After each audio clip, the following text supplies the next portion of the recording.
Run it, baby. Ricky Cheese, baby! Hey guys, it is your boy Ricky Cheese with another episode of Grinding for Greatness. On today's episode, we've got former head coach at Palmetto Ridge, Blaine Ison. We'll talk about Blaine's move over to St. John Neumann, the challenges with going from public school to private school, the role of a coach and the impact they have on their athletes, and when he dealt with the loss of Colby Singletary and what he did to get through. So sit back, relax, and enjoy another great episode of Grinding for Greatness.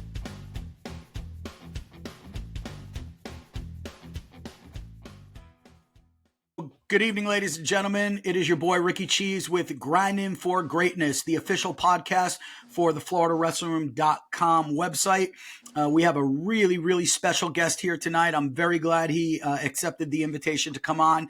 We've got the current head coach of Palmetto Ridge High School, Blaine Ison. Blaine has coached 12 state champions, national champions. He started one of the greatest youth clubs in the entire state, the Palmetto Bears, or Palmetto Ridge Bears. And he's got some big news that we're going to talk about tonight. Blaine, welcome to Grinding for Greatness, and thank you so much for coming on to the show. Thank you, Ricky, for having me. I'm excited to be here. Absolutely. Man, I've known you for so long. I've watched you from when you were just an assistant coach I watched you back when you were wrestling in high school at Palmetto Ridge. What year did you graduate? 2010. 2010. Now, in your and you did all 4 years at at Palmetto Ridge, correct? Yes, sir. Okay. Talk to me about your high school career. How was that? So going into high school, to be honest with you, I didn't even know if I really was going to wrestle. Okay. I was one of those kids that I came out. I joined the Bears club in 7th grade. And that was the first year that Palmetto Ridge actually opened. And I was just, did it for fun, nothing serious. Went to a couple youth events. Actually, my first match was Clark Glass. Oh, wow. At a youth tournament. So that was my introduction. Yeah. Yeah. So, that was fun. And then 8th grade, I didn't wrestle. I ended up joining the basketball middle school team. Oh, geez. Yeah. And then going into freshman year, I still wasn't planning on wrestling. I was going to go out for the basketball team. And, Mark Rosenbaum, the great coach, saw me. He's like, no, you're absolutely not. You're wrestling. You're 5'6". Mm-hmm. You've got no shot. So I joined the wrestling team. And, I obviously had a very good year that year as a team. I didn't make the varsity lineup. So I was one of those kids that was in there and didn't know for sure if this is what I wanted to do. Showing up for practice every day as a backup, it's not easy. It's not fun. Right. The team won a state title, and that, that was what I wanted. After that, I was like, I missed that opportunity, and I wanted to then buy into the program. Yeah. And then from there on out, that's what I kind of did. Now, were you a 103 pounder your freshman year? Yeah. So 103, Cody Singletary was a starter. Yeah. And then, my junior year, that's pretty much when I really bought into the system. And then I placed 4th that year, and then senior year, I was 3rd.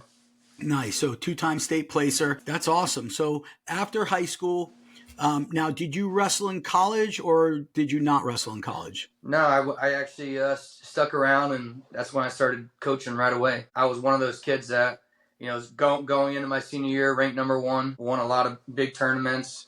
It was me and Brandon George, a couple of other guys, always, back and forth, and when I didn't win it, I think that's what really put me into the, I didn't achieve my goal. And I wanted to start coaching right away and helping out. Mm-hmm. So that's what really got me into coaching. It's so funny that you say that because it's such a similar situation to my son, Nick, my oldest son, Nick. Yeah, Nick never wrestled, never even saw a wrestling mat until his 9th grade year at Palm Beach Central, got plucked out of the hallway, 5'4", 5'5", 102 pounds soaking wet. Coach John Henry from Palm Beach Central said, hey, man, you're going to wrestle varsity. He came home and he told me that. I'm like, all right, well, do what you got to do, kid. I wound up becoming a 2-time qualifier, but he never placed. He had shit luck with the bracketing gods, that's for sure. I mean, he had, his first match one year was Chase Gordon from Oviedo. Then he had Tico Baez. And it was just, I remember those boys. So he was a 2-time qualifier. So he was, just your average wrestler. He was probably better than average, but, he wasn't anything special. He wrestled Division III at Buena Vista University in Iowa. Then he came home after 2 years and he's like, yeah, I'm done, man. I'm done. And he became a coach. He started coaching at the high school level. And he just fell in love with coaching. He's a student of the game. And I always tell people, so many of the coaches that were not state champions, whether they were placers or, whatever, they had good careers, but they never won the state title, have turned out to be elite coaches. It proves my theory that you don't have to be a state champ, national champ type wrestler to be a really good, successful coach.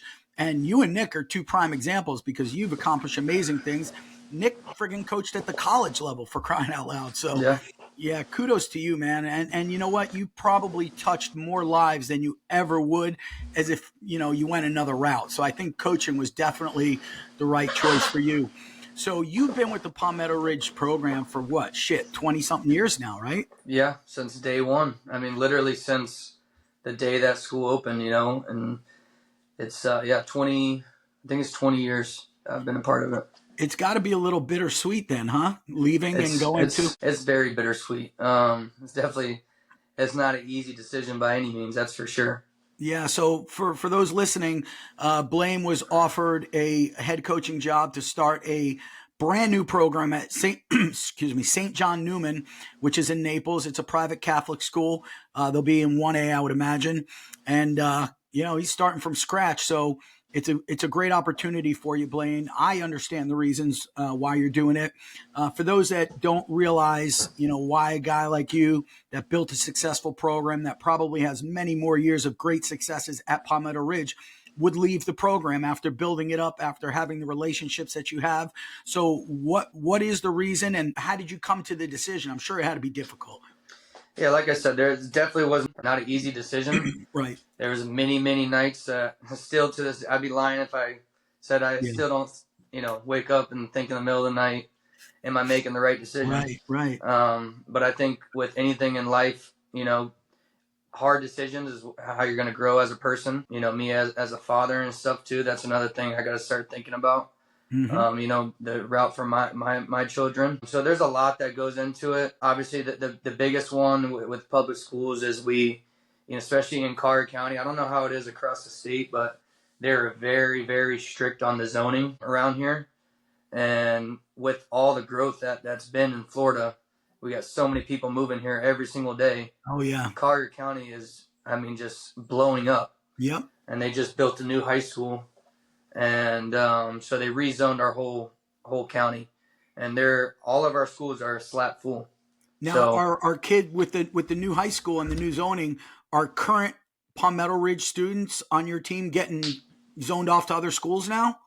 So yeah, that was what happened this year. Is we had some certain kids get rezoned and forced to go to another school, and there was literally no way around it. I mean, it got to the point where they were knocking on people's doors at 5 a.m. every morning, checking to see if that person was there. That's fucking crazy. Honestly, it is wild. And, it's like, that's where I look back and I'm like looking at this as a coach. And I'm like, okay, what is going on? What are we trying to accomplish here? Because we've always took a lot of pride in our program. I mean, oh yeah, homegrown. Josh McIntosh, he is the reason why our program has had so much success with our club level. I was going through our lineup this year. 12 out of our 14 starters were all guys that wrestled in our club team. Wow. That's, and I don't work in the high school either. So that's, a huge, right. Everyone looks at me like, big coach, but it really comes down to the youth. It's always, we have a whole system. We built a system for a reason and it worked. And, I felt like we did it the right way.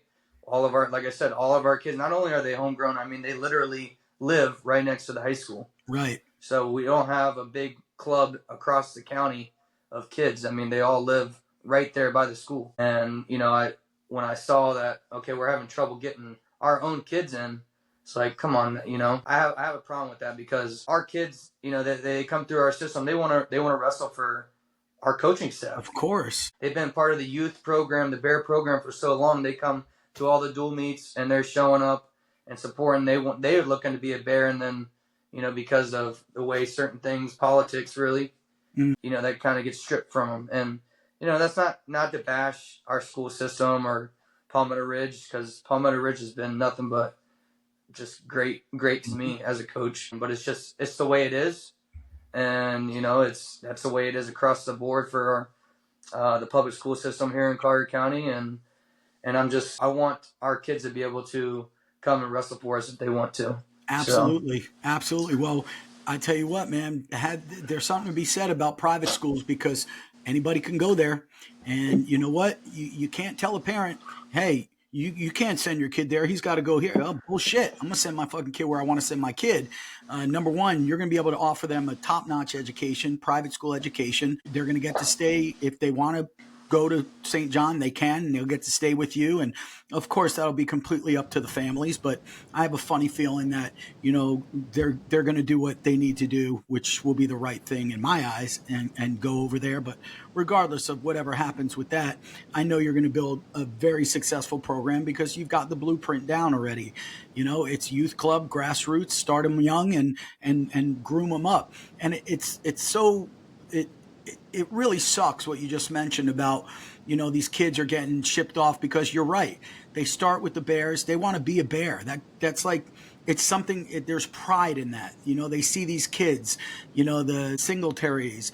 They see, the McGowans. They see all these great kids, Van Hokies, everyone. There's countless names I can name. They want to be like them. They want to follow in their footsteps. And then they get told they got to go somewhere else. That's bullshit. So like up north where I grew up in upstate New York, it was one town, one team. That was it, man. Yeah. You started with the Monroe Woodbury Wrestling Club. You were a Crusader from the time you were 4 years old till the time you graduated 18, 19 years old. One town, one team. The whole town showed up for the matches. And that's exactly how it was at Palmetto Ridge. And unfortunately, it's not going to be like that anymore. And that's a damn shame. But the good news is you've got a really good opportunity to keep a really great batch of kids together. But there's also the youth program. So I got to imagine you're going to be starting or have started already a youth program. So we've moved our club to an off-site facility, built a I saw 100 by 30 building. It's called Black Flag Wrestling Academy. Yeah. Still ran by Josh McIntosh and Jake Gregerson. So they're still running the youth program. I would imagine there's still probably going to be, a Bear program as well. But, like I said, Josh McIntosh, he'll be running the Black Flag. And, they have a bunch of youth kids in there every single night. Up with the name Black Flag? I know they're going back and forth on a lot of names, and they came across, if you look at the meaning of Black Flag, it's like never surrender. That's like what you put up there at the end of the war. It's like don't give up. So I don't know. I thought it was something different, catchy. I get it. I liked it. I think it's kind of cool that the colors at St. John, you won't have to switch colors. The gold, but you still got the green going on. Hey, I like gold though. If there's gonna be another color, I like gold. Yeah, can't go wrong with green and gold, man. Yeah.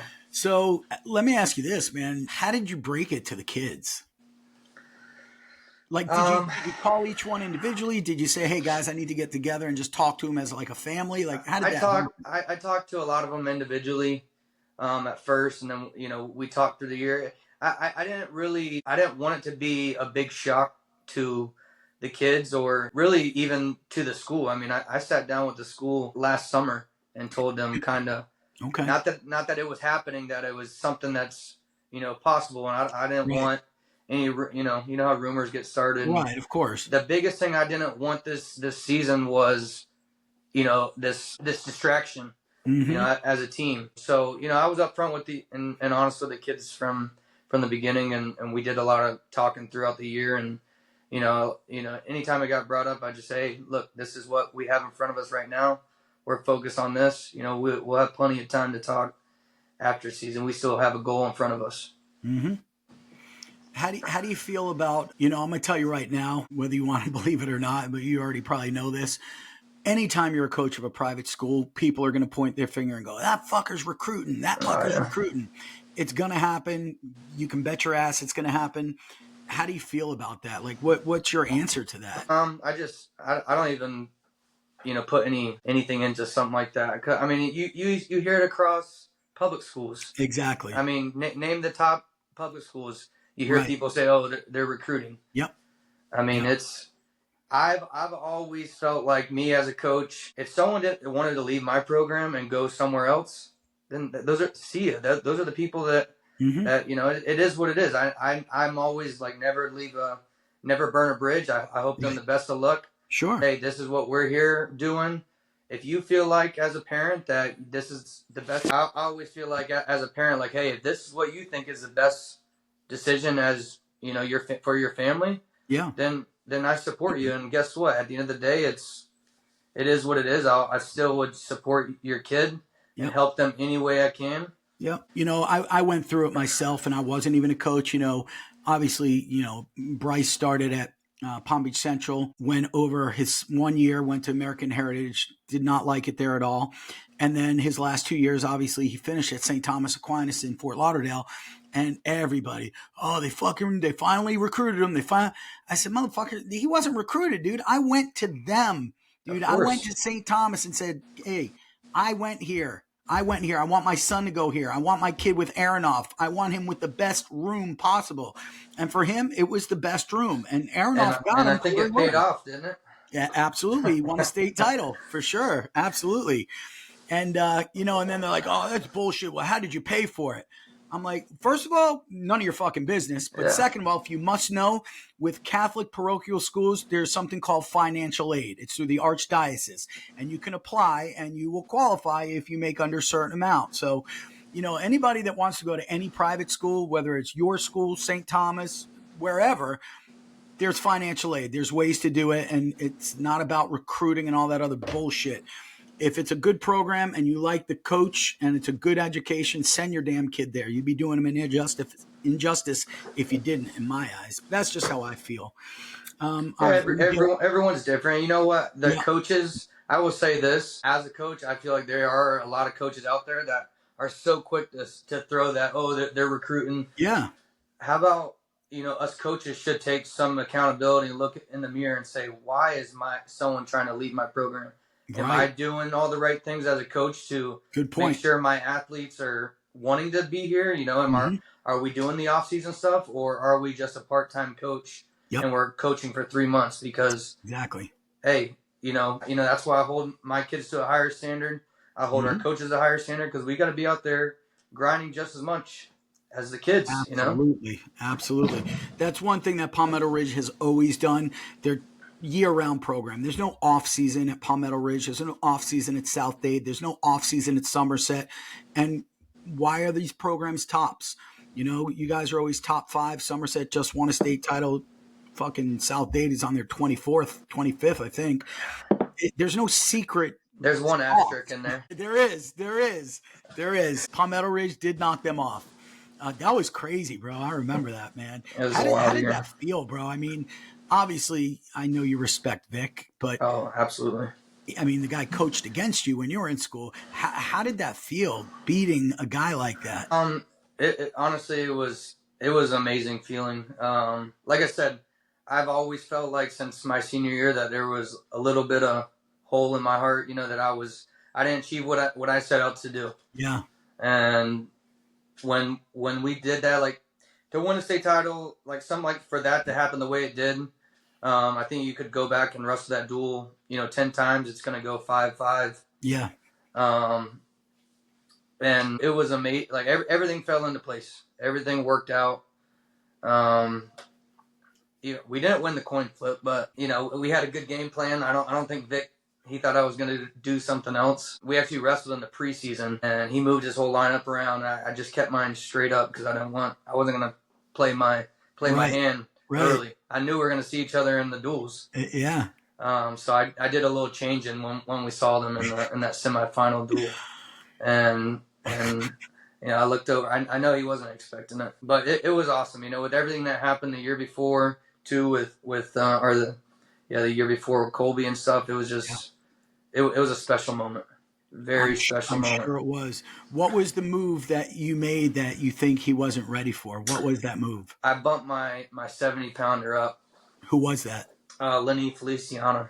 Okay, I remember Feliciano. Yeah, So he started it out. How did that make the difference? Because, well, the other key factor was we had our 90-pounder who was a state placer the year before, but he's been injured all year, so we weighed him in, and kind of played cat, a little bit, and we didn't end up using him. But Lenny bumping up, we would have lost the duel or the match before if we would have went straight up with him. We knew we had to catch him in a duel or in one of the matches. Yeah, and we threw in a backup at a lower spot to fill in. And they did too. I knew they were gonna try to shift too, and our backup kid beat their backup kid, and that sealed the deal. Wow, which was wild. That actually was. If you go back and watch that scene, yeah, when our kid pinned their kid, the bench was going crazy. Is that match on Flow still? Can you still watch that? I believe so. I know I have the clip. Okay. I watch it all the time. Yeah, if I can find it, I'll definitely have you send that to me. I would like to watch that again. So after all was said and done, the smoke settled, you win the state title. What does Vic say to you? Vic is always super respectful and nothing but respect and class. Yeah, I love that guy. He's congratulations. And I know it hurt, because of course. He likes to win. Just like, I want to win every time. And they never lost. Actually, I was thinking about it too. I don't know when another team has beat South Dade in a duel. It was a long time. It goes back to when I was in high school because they beat Brandon. Maybe they beat Brandon for the beat streak. Yep. So I don't really know who's won their last loss in a duel was in the state. Yeah, it was a long time. Yeah. So I know that hurt him, but look what they did. They bounced back. And of course, that's what champions do, man. Nobody's holding Vic or South Dade down. I mean, the guy's just there's something in the water down there for sure. Absolutely. A little off topic. Who was so you were a senior in 08? 10. Okay, so in 2000, your sophomore year, who was your 12-pounder? It was a little black kid. Phillips, was there Anthony Phillips, yes. Yeah. That's who my son Nick had to wrestle all the time when he was at Palm Beach Central. He wrestled him. I forgot what tournament. It was a tournament up around here. And then he wrestled him like 3 or 4 times after that. And I think they might have split or he might have Nick by 1. But Anthony was a tough kid, man. He was very tough. And he wrestled like that in the room. He was mean. Yeah. I love it. Man. I remember he had a broken hand or broken finger and he had just like a half cast. And coach made me drill with him because at the time I was the backup. Yeah. And, he would club me with it and just didn't care. But he actually ended up going up later on in the season, and I was able to step in and be the starter at districts. I think he moved up to 25. 25, and then I bumped up to 119. Yeah. I'm surprised you and Nick never met because you were always right around the same weight, but never worked out that way. He always had Phillips for some reason. Yeah, I love wrestling rooms like that can get real chippy, man. So talk to me about – now, are you still officially the coach at Palmetto Ridge, or you've already resigned? No, I resigned. Okay. Yeah, and I took in the position at right after states. I resigned. Okay. I want to make sure they got plenty of time to do their thing. For sure. You think they're going to – well, let me ask you this. Are you bringing your staff with you, or is there going to be some left behind that maybe they can make the head coach, or how's that going to work out? No, my whole staff's going with me. Okay. That was part of the decision. Yeah. I sat down with them and was like, hey, we're going to stick together and do this. We've been working together for so many years, and we have a system that works for us, and it wouldn't feel right going over there without them. Right. I definitely wouldn't want to do it without them. Yeah. And I think they feel the same way. Well, they definitely feel the same way. It speaks volumes about you and your character and how they feel about you that they're going with you. They don't have to go with you. They could say, yeah, no, we love you, Blaine, but good luck. We're going to stay here. but that's not what happened. So I'm really happy for you. I'm happy for them. I really think you're going to love it over there. And it's a challenge. I mean, listen, you're going to take your Definitely. lumps, obviously, brand new program. You'll have a little bit of a head start if some of the kids come over and who those kids are, but you're still going to have a really young, inexperienced team for the most part, I would imagine, but you'll get it going. Who is, out of all your years, I know you got 12 state champs, out of all your years wrestling, if you had to name one kid that you've coached, if I said name the best kid, and I'm talking God. best wrestler, not just best wrestler, best kid, best human being, best son, best friend, I got one for each of all those things that you said. who encompasses all those things? If you had to name just one, who comes to mind like that? I mean, who comes to mind right away is Colby. Yeah, I mean, I knew you were going to say that. Yeah, he it's was. true. You know, and I go back and forth with coaching Colby was very tough because obviously, his oldest brother was my best friend, drilling partner every day. Yeah. So I was around Colby since he was 6 years old. Yeah. And so. And he was a funny little fucker back then, too. Oh, my gosh. I remember him running around. He'd be running around at tournaments, jumping on Bryce's back. Bryce would be like, who? And he'd be like, fucker. Yeah. That was him, bro. Drinking Mountain Dew. Yeah, exactly. I didn't mean to cut you off. Go ahead. No. But what I was saying about him is just like, it was tough. I was a young coach for one, and then being so close with him, we butted heads. I threw him off the team multiple times. I didn't know because that. He missed a lot of tournaments because I was just like trying to set the tone. I would sit him down all the time, and be like, Colby, dude, I know you don't want to be, like you're not being asked to be the leader, but you are the leader no matter what. The kids look at you. Yeah. So, you got to do the right things. And I knew his potential and how much talent he actually had, but he was one of those kids that he just had that it factor. I think that word gets talked about a lot with coaches. When you talk about a kid, like, well, what's the it factor? I don't know, but he had it. He could take some losses during the year, but when it came down to district, regionals, and states, he was going to show up and he was a gamer and put it on. He was a gamer when the lights came on. Yep. So I think that's something special. I think because you see a lot of kids that they freak out in those moments. Mm-hmm. And they start questioning, did I work hard enough? Did I do this? All the little things, right.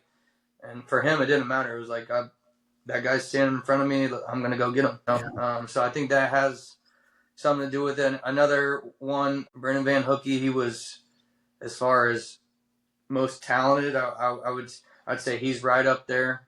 He look at his track record.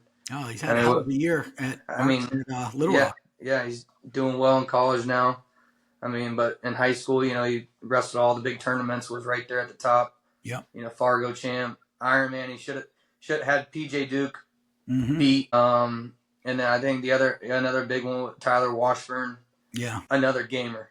That kid, you put his back against the wall, that's when you're gonna get Tyler Washburn. Mm-hmm. In his senior year, he had him projected fourth, going, two-time returning champ, and they predicted him fourth at state. I was like, thank you. That's exactly what we needed. Yeah. And he would turn it on. And then I would say this year's state champ, Caden Darwin, not a big name. Where did he come from? Exactly. Where the fuck did that kid come from? So he moved in from Washington 2 years ago, but just was, football player. The state of Washington, now on the West Coast? Yeah. Okay. And then he's just been a backup. We had for the, last 4 years before this was Austin Foy last year. Yeah. But Caden, he was, I cannot say, as far as coaching goes, I have never met a kid like him as far as being a backup and just, especially a big kid. You don't see kids that work hard the way like that. Yeah. That kid is just does every little thing right, and all he needed was an opportunity. Yeah. And this started last year. We told him all last year, like, hey, we can't beat Austin, but you're right there. We took him to a lot of tournaments with us, and he beat a lot of the guys on the podium last year. He just couldn't beat the guy in our practice room. And we just told him, hey, stay the part, believe in the system. We're going to work through this whole off season, hit the weight room, and he believed in it, and he did. He listened, and he went above and beyond. we'd get home late from a wrestling tournament Saturday night. Sunday morning, he was waking us up to go to the gym. Holy shit, man! Like, that's what type of kid he was. God. And so, I was super confident in him. He had a very close match in the semis with South Ridge kid, Moret. That was a crazy match. It's Umberto Moret's son, right? Yeah. Awesome. Tough kid. Awesome kid. He's a very tough wrestler. That was the finals match.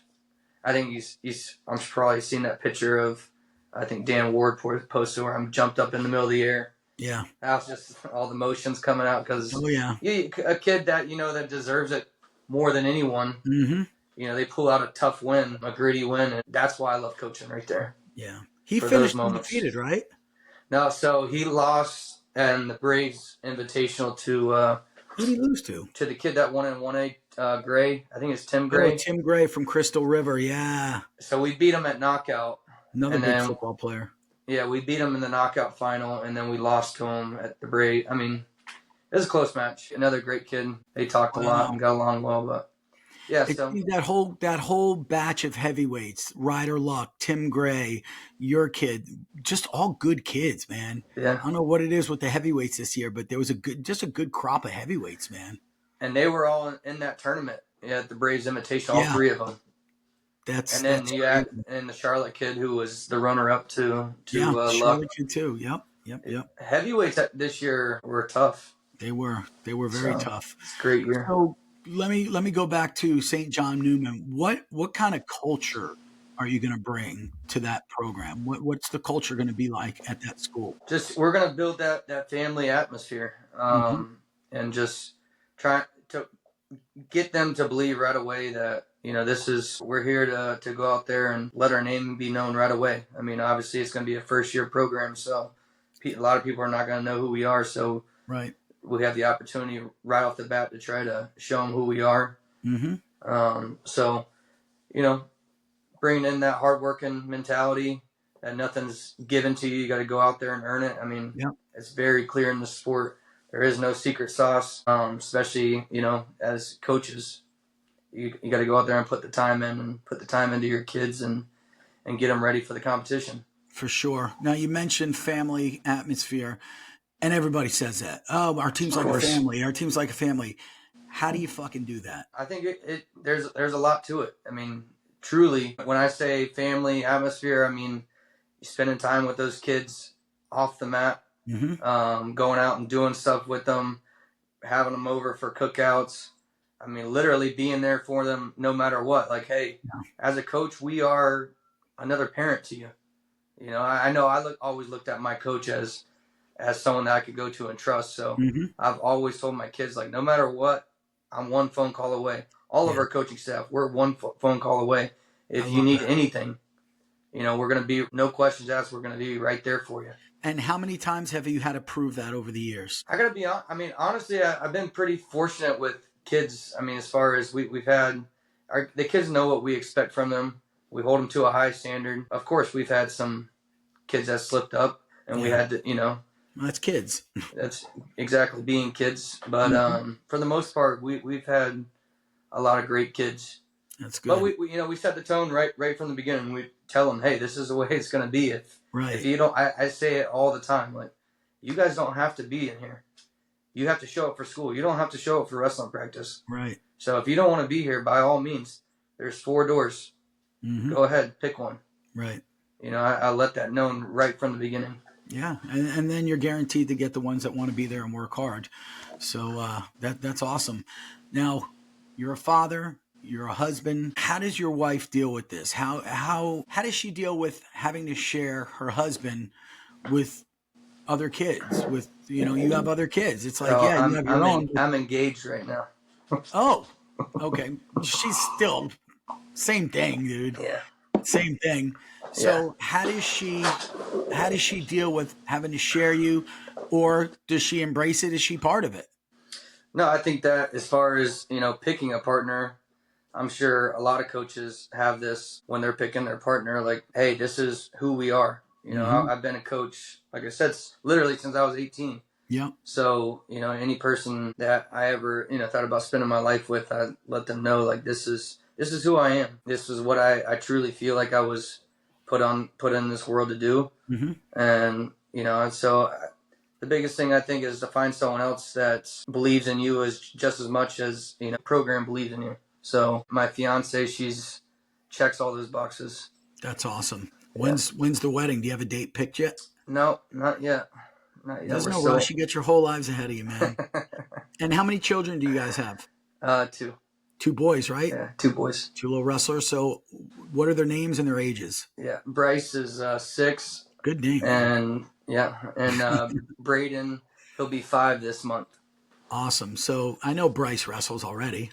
Yeah, both of them, they started wrestling this year. And nothing serious. We go to practice twice a week. I go in there as dad. And do they like it? Yeah, they do. They're still trying to figure out the whole tournament thing. My oldest one, Bryce, he won a couple tournaments. Yeah. And then he had to bump up a couple weight classes because no one was in his weight class. And he took a couple lumps there. But I was very pleased the way he handled it. Yeah. And I'm just, the one thing I think is good at being a coach too, you get to see how you want to coach your own kids. Yeah, that's a good point. You see a lot of parents that, run it down their kid's throat way too early and take it very too seriously. Yep. So I get to see that. And like one of the tournaments, one of the parents came up to me there. They couldn't believe how I was handling myself in the corner because I was laughing the whole time. They're like, I never would have expected you to be like that. I'm like, He's 6 years old. Like, exactly. It's funny to watch little 6-year-olds wrestle. Like, he's not going to win a state title, this year. And even if he did, nobody's going to fucking remember it anyway. So exactly, so have fun. Exactly, letting them have fun with it. And I make sure my kids they're playing a sport every season. That's so good. they played football, they wrestled, and now they're both playing baseball right now. Perfect. So, and they were actually just last week. They're like, when do we get to wrestle again? So I was happy about that. That's what happens when you allow them to do other things. I did the same thing with my kids, all 3 of them, Nick, Dylan, and Bryce. They played baseball. First of all, our whole life started out baseball. Like, we didn't wrestle at all, man.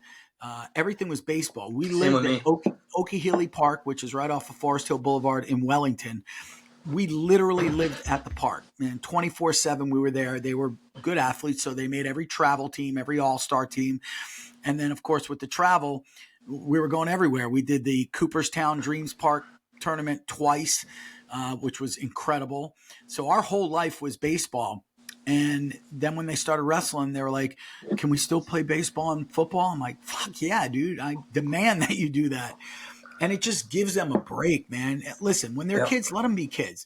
When they're 8th, 9th grade, you know what? You want to pick a sport, then you'll pick a sport and you'll commit to that. But for now, I'm a firm believer in let them do whatever the hell they want, man. Let them find their love, not your love. You know what I'm saying? Of course, we all want our kids to wrestle, but if they don't want it, then they don't want it, man. You can't force them to do it because you're going to have horrible results and they're going to be miserable. But you're right. I see so many parents, man, 6, 7, 10, 11 years old, just fucking screaming and cursing. Oh, you're a pussy. And and I know you see it. Everybody does see it. Or here's even better. The 6-year-old that's wearing the plastics and cutting fucking 3 pounds for the Wellington youth do fucking duels. Like, dude, what are you doing, man? Yeah. What are you doing? You want to completely suck the fun out of it for them, like at 6 years old? So no, you're doing it the right way. So I think. Sorry, go on. No, go ahead. I think that it's something to be said too about what you develop from other sports at a young age. I think that you can learn something, that your body does for every sport and take it with you. I think that you're seeing that a lot in the wrestling world as well with jiu-jitsu and judo. Like, you're starting to see a big crossover of these, scramble moves and a lot from jiu-jitsu. Jiu-jitsu benefits wrestling, wrestling benefits jiu-jitsu, stuff like that. So I think it's crucial for these young kids, especially when they're young, to play all these other sports. Mm-hmm. Yeah, so that's a valid point. I agree with you on that. I'm gonna ask you a question now. If you don't want to answer it, just tell me you don't want to answer it. I've always wondered this, and I never really brought it up to you. The night that happened with Colby, like, bro, as close as you were with that kid and with that family, how do you get through something like that, bro? I look at you in amazement. I'm like, wow, like, I try to put myself in that situation, and I've lost loved ones, but nothing like that, dude. Like, what? Yeah, no, How it did you deal was with that? How do you get through that? it honestly. So that night that it happened, I was literally all my coaches were at my house when it happened. We were Oh, just sat down to have a coaches meeting, would you and we get a got phone call? and we got a phone call, and it happened literally a couple miles from my house, like right off the main road Hmm. where I live. So we rushed right away to get there, and it's just something you don't want to believe it. Like I didn't want to believe it, Right. when it happened, and then, dealing with that moment, and because now as a head coach, like you're looked at, like everyone's looking at you for answers. What are we gonna do? Yeah. And I had to sit there and talk, and to the whole school showed up the next day to the school. I had to talk, and it's like, what do you even say? So that was on. It's definitely the hardest thing I've ever had to do. Yeah. I mean, I talk about making a decision like this, leaving Palmetto Ridge to go to another school, but nothing compares to Right. going through that. And to go back to your question, like what do you do? I mean, I leaned on my coaches. I leaned on our family, their family. I mean, seeing the Singletaries, I've never seen someone so strong as Colby's mom, Nikki. I mean, I remember I was at the celebration of life on that piece of property, which was a beautiful celebration of life. I don't remember if it was there that she said it, but and I believe it was her where I heard this. She said, "You don't realize how strong you are till it's time to be strong." yeah, And holy shit, is that the most truest thing I've ever heard in my life? Yeah, I know. And That was her that said that, right? Yeah. Yeah. You don't know how strong you are until being strong is your only option. Right. And we put that on the back of their T-shirt the next year. I was just gonna say that'd be a hell of a fucking T-shirt, but you already did it. I remember. Actually.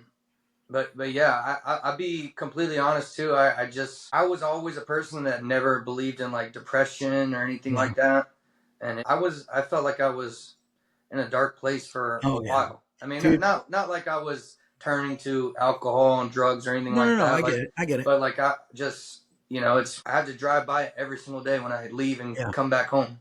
Yeah, mental health is a real thing, bro. Yeah, no, and it is. I never believed in that until I was always like I was the person like, oh, they're soft, right? They're mentally weak. Yep. Yep. Because that's how we're bred as wrestlers, especially. Of course. So I had to go get some counseling. So that's how it really did. It was like once I sat down with someone that I didn't even know and talking, it was like just walk out of there and the weight of the world. Yeah. Absolutely. Lifts off. It's like, okay, now this is what we're gonna do. We got a game plan moving forward, and as a program, how can we go out there and do this for Colby? Mm-hmm. And obviously their family, they're amazing. They've been a part of our program since day one as well. Yeah, and they're right there to whatever we need. They were there for us just as much as we were there for them. Yep. So talking about earlier in the podcast, like people say family. No, our program, we truly had a family.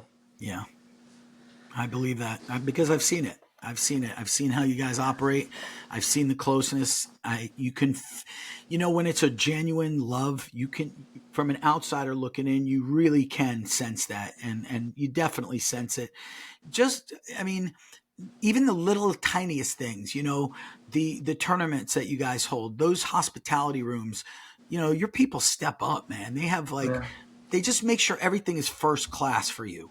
And that just shows you how important, that program is to that whole wrestling family. And again, we use the word family, but it really is at Palmetto Ridge. It really is. And, if other schools can even be that close to a family as you guys are, then they're doing well.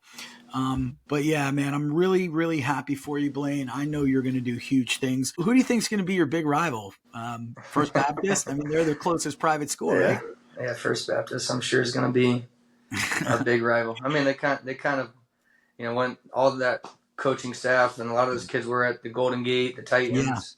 Yeah. Yep. They were kind of our rival when they were at the Titans, and then they went over there. They're still, nothing but respect for those guys. a lot of those guys were in our club. We had some guys that were in their club that went to Palmetto. So there's always that. There's no love lost there, but nothing but respect. I think it makes us better, makes them better, makes our county better, makes our state better. Like I wrote in the article, man, iron sharpens iron, and I think it's going to be a great rivalry for both programs. And although you may both respect each other, like you said, there's probably no love lost, and you're both going to try to beat the shit out of each other when you guys step on the mat. It's going to make for awesome rivalries. It really is. There's going to be some great matches. It'll be worth it for me to drive a couple hours to watch those duels, and I can't wait, man. Yeah. So, yeah, it's gonna be something. It's gonna be something to see for sure. Do you have any idea? You don't have to name any names, but do you have any idea of any number of kids that may be coming over there and what weights they may be going, without mentioning any names? Honestly, right now, I really don't. I've been since the season ended. I've just been taking a little time to be a dad, and gotcha. I'm at baseball every night. I know we have a couple 8th graders that are in our club that's coming. Good. Those for sure. How many seniors did you graduate from this year's Palmetto Ridge Club? Let me see. I'm sorry. I want to say it's 5. Okay. How many returning? So what? That would be 9? All right, so 9 kids will be transferring over. So I'm just fucking with you. I hope they do, man. Trying to get me in trouble. Nah, not at all, man. I hope they do. Hey, listen, you can't get in any trouble with the private school. They can do what they want to do. Listen, whatever's best for the kids is what what the parents should do, and whatever it is, and that's it. Nothing else to talk about there. All right. Well, I do appreciate you coming on the show. I know you got the kids and your family. We've been on for almost an hour. Thank you so much. Have a great night. And as usual, Blaine, anything you need at all, please hit me up. I'll do anything I can for you. Always will. You've always been great to me. So just let me know if there's anything that I can do on my end for you. I appreciate it, brother. It's been Absolutely. a pleasure.